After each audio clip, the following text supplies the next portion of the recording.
Good morning. The first item of business is general questions. Question number 1, I call Jamie Halcrow-Johnston. To ask the Scottish Government how it will reduce administrative burdens on GPs across the Highlands and Islands to allow them to spend more time seeing patients. Cabinet Secretary Neil Gray. Thank you, Presiding Officer. To support general practice, we have significantly expanded the primary care multidisciplinary team workforce with over 4,900 whole-time equivalent staff working in services, including physiotherapy, pharmacy, phlebotomy at March 24. These teams are helping to free up time for practice teams and GPs. The Scottish Government funds an effective interface project with the Royal College of General Practitioners, the Centre for Sustainable Delivery and health boards to improve the interface between GPs and specialists. This ensures that referrals to secondary care require minimal administrative work, allowing GPs to maximise time spent treating patients. Jamie Halcrow-Johnston. In 2018, the Scottish Government introduced a new GP contract with a promise to fully implement this in 2021. They told doctors that they would support general practice by funding pharmacists, nurses, physiotherapists and mental health nurses to relieve the huge pressure on primary care. But in true SNP style, they've failed to keep their promise and frontline doctors are suffering as a result. Island GPs have told me that the patients used to be able to ask for an appointment and be seen often that day without argument. Now patients can wait 4 weeks for an appointment. This is despite some doctors working 12-hour days with no break. GPs in my island communities are clear primary care is at crisis point under this SNP government. So will the Cabinet Secretary finally commit to implementing the 2018 GP contract as promised? Cabinet Secretary. Thank you. I thank Jamie Halcrow-Johnston for his question, and we are working to implement the contract, and we're making progress in that regard. For instance, 2 points that I would reference. One is the number of whole-time equivalent multidisciplinary team staff working across NHS Highland area. In Argyll and Bute, the Health and Social Care Partnership at March 24, the multidisciplinary team workforce was 84.5, an increase of over 17 from the previous year. In Highland, there was an increase of over 19 the previous year. In terms of general practitioners, the number of GPs working in rural health boards has increased from 1,013 in 2018 to 1,030 in 2024, the equivalent of 10 GPs per 10,000 patients in rural health boards, compared to 8.4 across the rest of Scotland. Now, I recognise that there are particular challenges. Jamie Halcrow-Johnston and I hail from the same islands. I recognise the challenge that there is in rural and island communities, which is why we're continuing to invest and make sure that the support is there for GPs to respond. Thank you. Brief supplementary. Beatrice Wishart. Thank you, Presiding Officer. I think patients would welcome the reduction of administrative burdens on doctors in an endeavour for a greater focus on patient treatment. Island health boards know how to deliver island health care. Does the Cabinet Secretary agree that island health boards should remain as separate NHS boards? Cabinet Secretary. I probably know where Beatrice Wishart's question is coming from, given some parties' announcements over the weekend. I want to see the blurring of boundaries between our health boards so that we can see greater regional working and support across different parts of the health sector to make sure that we're supporting patients primarily to be able to navigate through the health system. So I think that is a far more effective way of making sure we get the benefit that could derive from structural reorganisation without going through the cost, the pain and the time that it would take to arrive at that position. Question number 2, Claire Baker.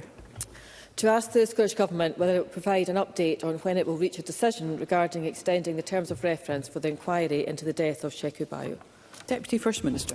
I confirmed in my answer earlier this week that I have decided not to extend the terms of reference for the Sheku Bayo public inquiry. I understand that decision may be disappointing to Mr Bayo's family. The inquiry's terms of reference were announced in May 2020. A public inquiry cannot determine or rule on criminal or civil liability. Only the Crown Office can reconsider prosecution, and the Solicitor General has reserved the right to do so. I am confident that the current terms of reference are broad enough to enable the Chair to deliver a substantial report, and I also believe that it is in the public interest for the inquiry to conclude swiftly and for its recommendations to be implemented as soon as possible. Claire Baker. I thank the Deputy First Minister for that response and for her letter I received this week detailing the decision. As she recognises this decision as a great disappointment to the family and friends of Sheku. As highlighted in correspondence from the inquiry chair, Lord Brackendale, the decision on extending the terms could have considered a potentially flawed prosecutorial decision as a result of a misunderstanding of factual evidence, misconceived instructions and a failure to properly consider the issue of race. I note the commitment given by the Crown to keep evidence at the inquiry under review, but would ask what reassurance can be provided to Sheku's family and to the public that the process of this inquiry has allowed all the relevant matters to be properly examined. Deputy First Minister. Well, I thank the member for that question, and I recognise her long-standing interest in this matter. She'll be aware that the terms of reference for the inquiry were announced in May 2020 and included all aspects surrounding the post-incident management of the case, including the role of the Lord Advocate in directing the PIRC investigation and the timeline from the incident up to the prosecutorial decision. The issue of race is explicitly identified in the original terms of reference and has been considered throughout. In September of 2024, over 4 years after the terms of reference were first announced in May 2020, there was a formal request that I extend the terms of reference, and that came as the inquiry was nearing the close of evidential hearings and concluding statements. Under the Inquiries Act, I have a statutory duty to consult the Chair. I did so, and I also invited representations from all core participants to ensure fairness. My decision, announced earlier this week, not to agree the extension is partly because I believe now the inquiry should conclude as swiftly as possible as we near the 10th anniversary of Mr Bayou's death, and because under the law, as I said in my first answer, a public inquiry under the 2005 Act can never rule on or determine criminal or civil liability. Thank you. Question number 3, Jeremy Balfour. Thank you, Presiding Officer. To ask the Scottish Government in relation to the House in Scotland Bill, which 2 local authority areas have been identified as areas for the planned homelessness prevention pilots in light of reports that the pilots are due to commence in spring of this year. Minister Paul McLennan. We are in the scoping stage of the development of the fund with stakeholders. We do not expect to restrict the pilots to 2 local authority areas. The funding will be used to deliver a test and learn pilot programme on the Ask and Act duties in the House in Scotland Bill. The procurement process for the new fund is underway, and we will be in a position to set out next steps soon. Jeremy Balfour. Can I thank the Minister for his answer? He will appreciate that the bill is going to stage 2 next month. These pilot projects are meant to help us identify what changes have to be made. Can he tell the Chamber what month will these pilots start and for how long will they last? Minister. Obviously, as I mentioned in the previous answer, we are still in the scoping stage of that at the moment. I think one of the aims that we certainly have is, as soon as we get into the new financial year, the projects will be ready to go in terms of that. As I say, we continue to discuss the start dates with stakeholders and happy to continue to engage with Mr Balfour as we move these projects forward. Brief supplementary, Emma Roddick. Thank you. I'm sure the Minister will have been as distressed as I was to see the Scottish Government's recent statistics which show homelessness has risen in Scotland. In light of these worrying figures, can I ask him what steps the Scottish Government is taking to ensure the Housing Bill contains the strongest possible measures to prevent homelessness and reverse this situation? Minister. I recognise how challenging the recent homelessness statistics are. The homelessness prevention duties will build on the strong housing rights that already exist for people who are homeless by eliminating the need to go through the trauma of homelessness. The duties on the named relevant bodies will require them to ask and act about housing situations and for local authorities to act sooner to prevent homelessness. We will invest an additional £4 million in 25-26 to help local authorities, frontline services and relevant partners prepare for the new prevention duties and help them to respond to the housing emergency by preventing homelessness before it occurs. If homelessness can be more effectively prevented, life chances and outcomes will be improved and savings will be made across public services. Thank you. Question number 4, Ariane Burgess. To ask the Scottish Government what its response is regarding any potential impact on the environment to reports that Maui Scotland, a multinational fish farming company, has purchased Sanda Island in Argyll and Bute. Cabinet Secretary Mary Goujon. The Scottish Government is not currently aware of any submitted proposals for development, and all proposed developments are thoroughly scrutinised for their potential impact on the environment and communities through the planning system. Scotland has a robust legislative and regulatory framework in place which provides the right balance between developing the fish farming sector and protecting the environment on which the sector depends. All farms must meet strict regulations and guidelines to ensure that the environmental effects are assessed and managed safely. Ariane Burgess. I thank the Cabinet Secretary for that response. One fish farm containing 200,000 farm salmon produces the same amount of nitrogen as a city with 20,000 people and the same amount of raw sewage as 63,000 people. Sanda is a site of special scientific interest and boasts resident bird species as well as amber-rated migrants like wheaters. Maui plans to develop the island, put its unique environment under threat. And with this in mind, how will the government ensure it meets its legal requirements of good environmental status to ensure Sanda's vital ecosystems and rare species will be protected? Cabinet Secretary. I hope I was able to outline in my initial response to the member just how robust our regulatory framework is in terms of assessing plans for proposed development. And I think one thing I would point to as well, that when we look at and consider the planning application process for aquaculture developments, that includes, of course, environmental impact assessments, habitats regulations assessment, as well as then requirements for public consultation and consulting with the statutory consultees, which of course includes SEPA. Now, the Scottish Government Marine Directorate can also be consulted on behalf of Scottish ministers as planning authorities deem necessary, depending on the nature of any development. So I do think with the legislative and the regulatory processes that we have in place, all the work that we're currently undertaking in relation to aquaculture consenting in Scotland, I do think we have the robust measures in place that we need to consider such developments. Thank you. A brief supplementary. Fergus Ewing. Presiding Officer, this company is an exemplar of investment in the remote Highlands and Islands. It's already massively invested in the Isle of Colonsay, supported the people there with housing and broadband. It's got exciting plans to bring back people to the island of Sanda, to bring back housing, the hotel, yacht moorings, tourism. Should we not be encouraging this as the lead company investing in parts of Scotland where there's no other jobs, no other opportunities, and currently no people at all? Cabinet Secretary. In response to that, I would say that the Scottish Government, of course, recognises that aquaculture is a significant contributor to our rural economy, and particularly when you consider our rural and island communities too. Fergus Ewing mentioned the example of Colonsay. I visited Colonsay a couple of years ago to hear about the project there, to see that direct investment in housing, which is making such a positive impact on the local community there. Not to mention the fact that the sector is worth £1.1 billion and supports over 12,000 jobs, both directly and across the wider supply chain. So we do recognise the contribution that aquaculture makes to Scotland and to our national economy. Thank you. Question number 5 has been withdrawn. Question number 6, Annie Wells. Thank you, Presiding Officer. To ask the Scottish Government when it next expects Public Health Scotland to produce statistics on screening rates for cervical cancer. Minister Jenny Minto.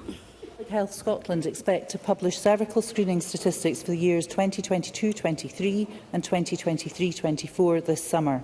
Following the publication of the 2021-22 statistics for cervical screening, the Cervical Screening Programme Board agreed the introduction of new key performance indicators to better align with the Health Improvement Scotland cervical screening standards.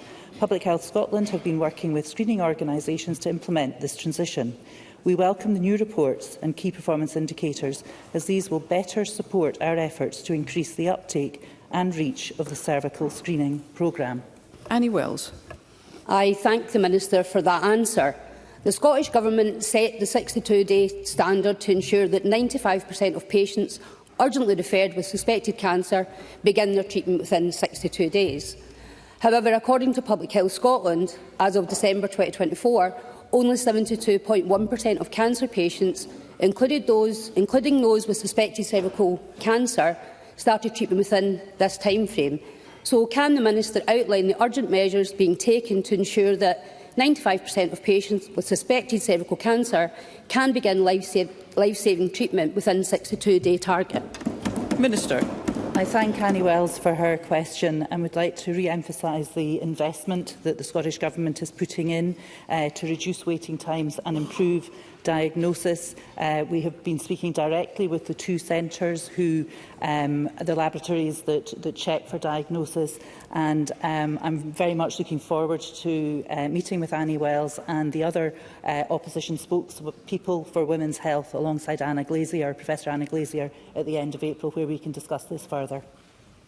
Supplementary, Carol Mockin. Thank you, Thank you, Presiding Officer. The Minister previously stated that the Government continues to explore other avenues alongside self-sampling that may improve uptake of cervical screening programmes, including consideration of better use of digital technology and more personalised communication. Is the Minister able to give any further update on these details? Minister. I thank Carol Mochan for her question, and as Karen Mochan will know, we're waiting a recommendation from the UK National Screening Committee regarding HPV self-sampling, and we expect this in spring. We are, and as I have previously said, started preparatory work for this implementation if it is recommended to ensure that this is implemented as efficiently and effectively as possible.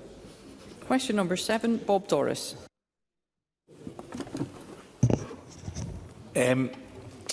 Presiding Officer, I must apologise. I thought I'd been taken for questions this afternoon. Can I perhaps have a copy of the order paper in front of me? To ask the Scottish Government how many new build social and mid-market rental properties have been delivered in the Glasgow, Mary Hill, Springburn constituency in the last 10 years. My apologies again, Presiding Officer. Thank you, Mr Doris. Minister, Paul McLennan. In the last 10 years, at least 1,000 new-build homes have been delivered in the Maryhill and Springburn constituency, with 741 social rent and 259 mid-market properties have been supported through the Affordable Housing Supply Programme. Bob Doris. I thank the Minister for that answer. I'm glad that I am asking this question, because I wanted to draw the Minister's attention to 380 new social, rented and affordable housing properties that will be delivered in the Wynford estate in my constituency. Can I ask how next year's budget will support more of that important work? And particularly can I ask about mid-market rent, which I think is vitally important to make sure all constituents can get access to good quality, affordable homes? Minister. I'm aware of the affordable housing development in Wynford, which I know will make a real difference to the lives of those living there. The 25-26 budget will help fund the completion of existing new build and rehabilitation project commitments, as well as new project approvals like that at Wynford, including our targeted £40 million voids and acquisitions commitment and new build site starts. As homes for market rents are aimed at helping people on low to moderate income, the Scottish Government requires that a starting rent level for each home, including any service charge, is generally no more than the relevant local housing allowance rate. It is also the case that rent should not be at any time exceed the midpoint of any market rent levels in the relevant broad rental market area, unless it is agreed that rent levels in the local area are materially different from these. Brief supplementary, Paul Sweeney.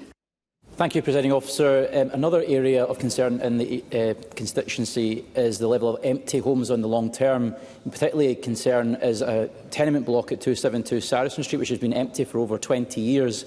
Would the Minister undertake to write to the empty homes team at Glasgow City Council, encouraging them to expedite the compulsory purchase of this building and its conversion into affordable or social housing without delay? Briefly, Minister, please. I actually met Glasgow City Council to discuss empty homes yesterday. Happy to take the commitment that the member has asked for and take that forward with him itself. Thank you. Thank you. Question number 8, Megan Gallagher. Officer, to ask the Scottish Government whether it will provide an update on any correspondence it has had with the UK Government and the Scottish Public Pensions Agency regarding the legacy of the Scottish Police Pension 1987 scheme. Minister Ivan McKee. I have written to the UK Government in relation to reserved matters affecting the Legacy Police Pension Scheme and the MacLeod Pensions Remedy, which removes age discrimination in the UK Government's pension reforms in 2015. The Scottish Public Pensions Agency is making progress on providing remedy information to over 200,000 members of the devolved Scottish schemes by March 31st, 2025. The complexity of this work, unfortunately, means the agency will not meet that deadline for all members, which, it has to be noted, is a similar position for other UK schemes. I have informed the Finance and Public Administration Committee of this latest position. Megan Gallagher. Many officers who are proven to be unlawfully discriminated against were successful for this remedy under the terms set by the contingent decision process. However, despite having the opportunity to buy back their pensions, they were ultimately forced to exit. With the pause under the PSPGO Act 2022, this discrimination continues and prevents officers from retiring. Will the Minister provide an update on a proposed resolution and a timescale on when these officers will be able to buy back their pensionable term under the 1987 scheme as agreed to remedy the group of affected police officers? And can the Minister share with Parliament when the date range released last month by the Home Office Treasury regarding some members who can be unpaused be clarified, because this appears to continue discrimination within the police force? Minister. Referring to the work that's been taken forward, as I mentioned, under the UK Government's pension reforms in 2015, the MacLeod remedy, that work is progressing. A number of reasons have led to the delay on that. As I said, it's something that's affected all similar pension schemes across the UK. No member of the scheme will be disadvantaged as a consequence of that, because any payment is backdated and they receive interest payments on top of that, and the SPP is continuing to communicate with members on that. If the members have got other technical aspects around about the issue that you want to discuss further, I'm very happy to meet with her to delve into that with SPP in more detail. Thank you, Minister. That concludes general questions.